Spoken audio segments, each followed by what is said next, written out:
Do you want to grow?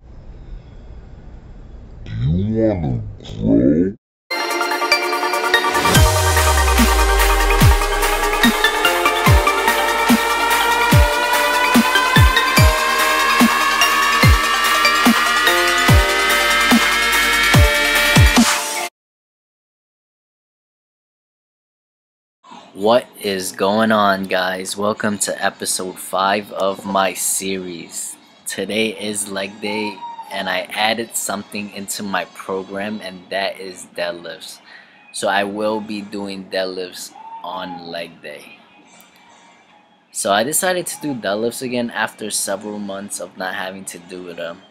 The reason why I stopped deadlifting was because I had lower back issues. I took a few months off so that the pain can ease, and so today was the day I decided it was time to get back into it. And plus I had an Inzer belt, so I wanted to give it a try and see if it would alleviate the discomfort that I would have when deadlifting.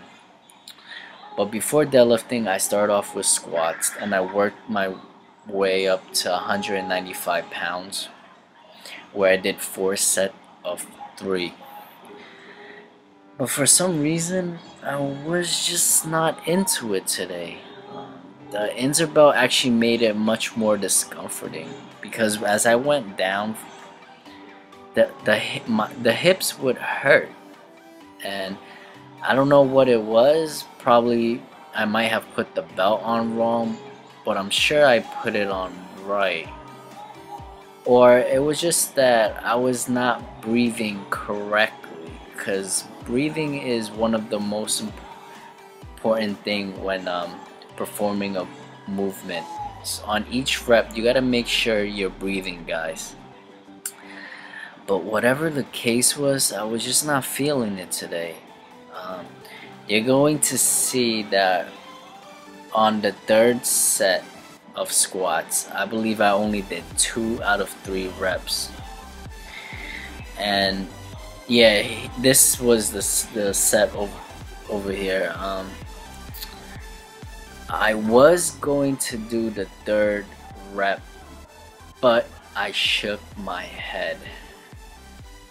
I could have done the 3rd rep, but it would have been a grinder, and I did not want to take that risk because I did not have a spotter. So remember, guys, safety is first. So don't try to push beyond the limit without having someone there to spot you.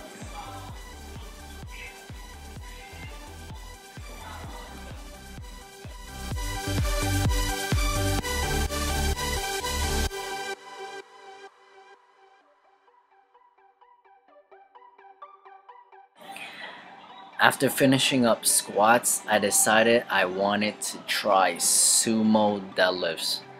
So here, this is an example or model of a sumo deadlift. And some sumo deadlift is something new to me because I've always done conventional deadlifts, which you will see me do in a little bit.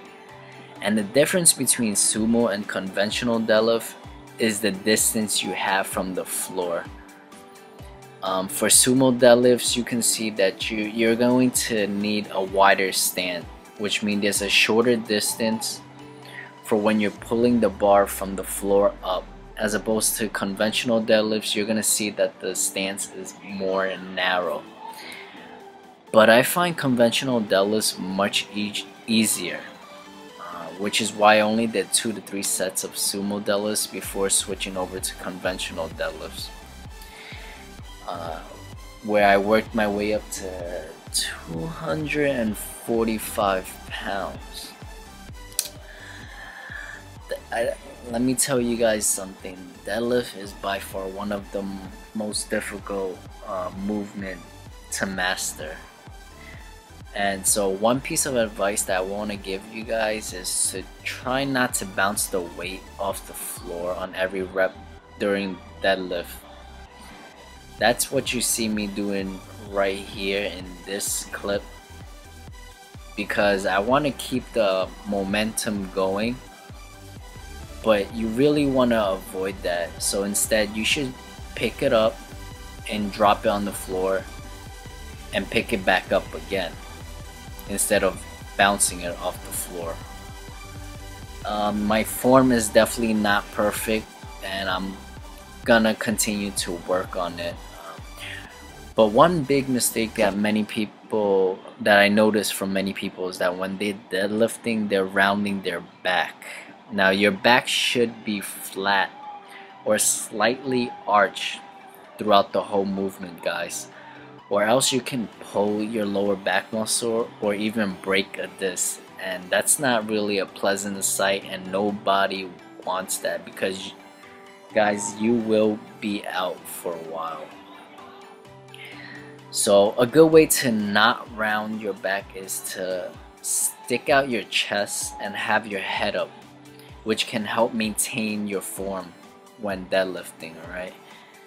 And again, as I mentioned before, deadlifting is not one of those movements that's easy to learn, guys. One small mistake can cause an injury, but the good thing about deadlifting is that it works out your whole entire body. But I actually do not plan on deadlifting for a while. I plan on doing rack pull, which is very similar to deadlift, except you can pull a lot more with rack pulls, and you do not have that full range of motion, which is why it's easier. But essentially what I want is to add thickness to my back. So in one of my upcoming videos, I'm going to record some rack pull for you guys to see the difference between rack pull and deadlifting.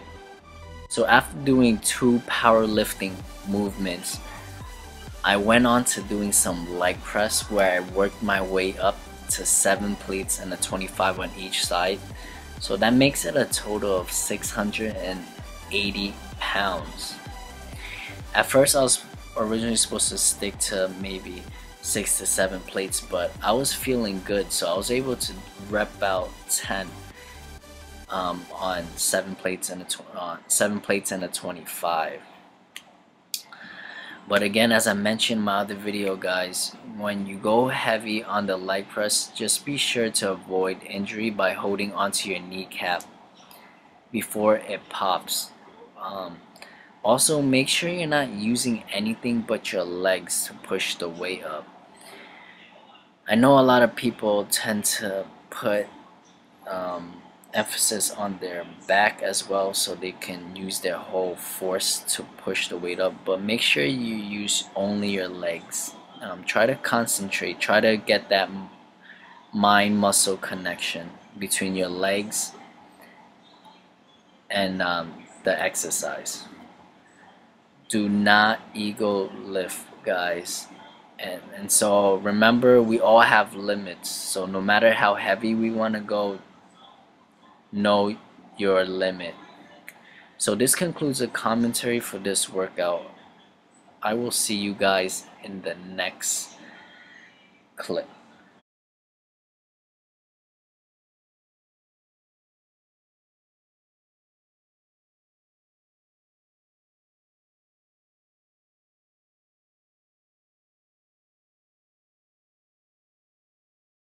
Going to today's workout, which was a shoulder and bicep day, I was pretty exhausted. Before heading over to the gym, I ran a few errands. First, I dropped off my father at the barbershop, and then I decided to take the car to a car wash because it really needed one.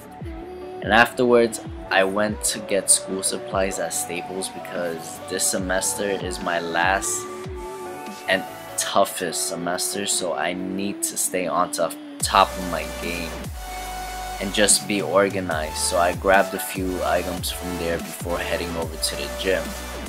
By the time I got to the gym and my first movement, which is overhead press here, I was just really tired for some reason. Normally I would be able to do about 135 pounds for 3 to 5 reps, but today I was just really struggling, and so I stuck with 125 pounds and did 4 sets of 3. I was also feeling a little discomfort in my lower back today, probably because I did deadlifts for the first time again after several months. So when I was doing the overhead press, there was definitely tension on my lower back. After doing several sets of seated overhead press, I moved on to a bicep movement where I was working with 90 pounds for 4 sets of 3 on the preacher curls. So what I normally do is go heavy on my first movement for every muscle group so that I can get a pump before increasing the amount of reps on the other movement. For example, for the second shoulder movement, I did 15 to 20 reps of side lateral raises, really trying to concentrate on getting the definition on the shoulders. So here you see my friend just being a clown and just video bombing my workout footage. Like, bro, do you even want to grow? Nah, but on a real note, the dude has an amazing physique and he's definitely growing and working hard every day at the gym. I see it, you know, so he wants to grow, guys. He wants to grow. But do you want to grow? Cause I know I want to grow. So here, guys, I am doing dumbbell curls with 30-pound dumbbells. I'm going fairly light, aiming for a high rep range, making sure I keep proper form and keep contractions on my biceps and nothing else. And yeah, guys, we're already in episode 5 and it's been 1 month in. I have another 2 months left of this program. Let's see how far I get, guys. Let's grow. So I just want to show you guys quickly what I got at Staples today. So here I purchased the 1-inch black binder, and inside the binder I also purchased a little planner. And last I bought a 5-tab divider for this binder. I plan on making a commitment to myself and to you guys that I will be organized from this day on, because when you're organized, you accomplish so much more. You're able to you're able to know what steps you need to take and what you need to do in order to achieve your goal. And plus, it helps you with time management and takes a lot of burden off your chest, guys. So when you have everything planned out, you know what to expect the next day or the next week. So you're not really, you know, shocked when that day comes and you're like, damn, I totally forgot about it. Which is also a bad thing, but you always want to set an example for others. You know, you want to show them that you're organized and responsible, so that way they can trust you guys.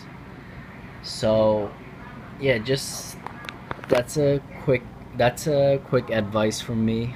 Just got home from the gym. I was feeling too lazy and tired to cook, so instead I ordered some Chinese food at a cafe. So here I have here is basil sauce with chicken on white rice.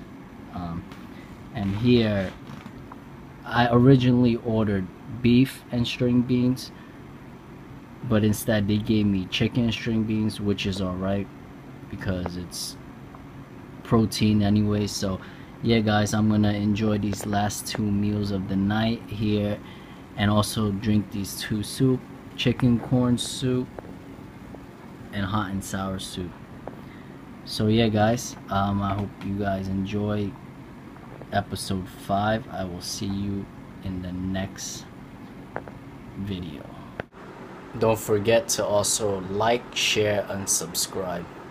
Thank you so much for the support, guys. I'll see you then.